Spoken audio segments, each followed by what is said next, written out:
শুধুমাত্র বেশি আয় করলেই শান্তি আসে না, হালাল রিজিকের বরকতে কিন্তু আসল শক্তি। কোনো কোনো ক্ষেত্রে দেখা যায় কিছু মানুষ অনেক কম আয় করেন, অনেক সুখে থাকেন। আবার দেখা যায় অনেক বেশি আয় করে অনেকে অশান্তিতে থাকেন। এইটা নিশ্চয়ই আপনারা দেখেছেন, যেহেতু অনেক বড় বড় জায়গায় চাকরি করেন।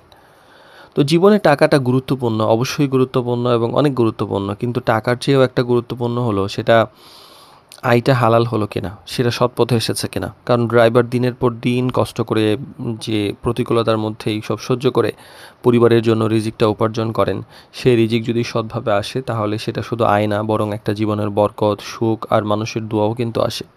তো ড্রাইভার পরের ভিডিও ভালো ড্রাইভার ভালো মালিক সিরিজের 101তম পর্বে আছে কথা বলবো দোয়া এবং হালাল রিজিকের সম্পর্ক। তো 101তম পর্ব হয়ে গেল, ভেবেছিলাম যে এটা এখানে শেষ করে দিব, পরে মনে হলো না, আসলে অনেক টপিক আছে আলোচনা করার মতো, আমরা এটা আরও লম্বা করব, দেখি কতটুকু যাওয়া যায় ইনশাল্লাহ। তো হালাল রিজিক মানে শুধুমাত্র যে টাকা তা কিন্তু না। হালাল রিজিক মানে সৎভাবে উপার্জন করা, কারো ক্ষতি না করা, কারোর সঙ্গে প্রতারণা না করা, দায়িত্ব ঠিকভাবে পালন করা। এই সব কিছুর মধ্যে দিয়ে যে উপার্জনটা, সেটার মধ্যে কিন্তু মানসিক শান্তি থাকে। আর মানুষের দোয়াও কিন্তু অনেক বড় সম্পদ। একজন ভদ্র, সৎ, দায়িত্বশীল ড্রাইভার অনেক সময় বুঝতেও পারেন না যে আসলে মানুষ তার জন্য মন থেকে কত দোয়া করে, কত ভালোবাসে। নিরাপদে পৌঁছে দেওয়ার জন্য, ভালো ব্যবহারের জন্য, সততার জন্য এই দোয়াগুলো জীবনে বরকত এনে দেয়। আর অসততা আসলে সাময়িক আপনাকে একটা লাভ দিতে পারে। আপনি তেল চুরি করলেন, এই করলেন, সেই করলেন, এগুলো দিয়ে আপনি হয়তো কিছু টাকা ইনকাম করলেন, একটু ফাঁকি দিলেন, কিন্তু আমার মনে মনে সবসময় একটা চোর চোর ভাব থাকবে। একটু অসততা করলে হয়তো কেউ বুঝবে না এটা আপনি ধরছেন, একটু ফাঁকি দিলে সমস্যা নাই এটা কেউ ভাবছেন, কিন্তু এটা আপনার সাময়িক একটা লাভ, কিন্তু এতে আপনি শান্তি, বিশ্বাস সবটুকুই কমে যায়। যে কোনো সময় আপনি ধরা পড়বেন এবং খুব লজ্জাকর পরিস্থিতিতে পড়বেন। আর কম হলেও কিন্তু হালাল আয়ে শান্তি আছে।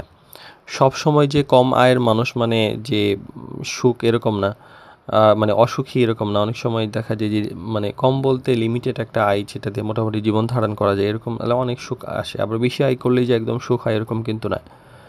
তো এখানে আসলে যেখানে সততা আছে সেখানে বরকত আছে।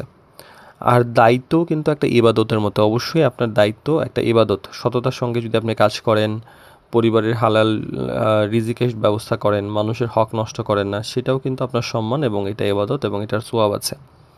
নিজের কাজকে সম্মান করুন। ড্রাইভিং পেশা কিন্তু ছোট না। কারণ ড্রাইভার সৎভাবে মানুষকে নিরাপদ দায়িত্বে মানে নিরাপত্তার সাথে দায়িত্ব পালন করাও একটি বড় আমানত, এবং এটা অনেক বড় একটা আমানত। তো হালাল রিজিক হয়তো ধীরে ধীরে আসে, হয়তো আপনি অনেক বেশি আর্থিক চাকচিক্য অর্জন করতে পারছেন না, কিন্তু এর সাথে আসে মানুষের দোয়া, মনের শান্তি আর জীবনের বরকত।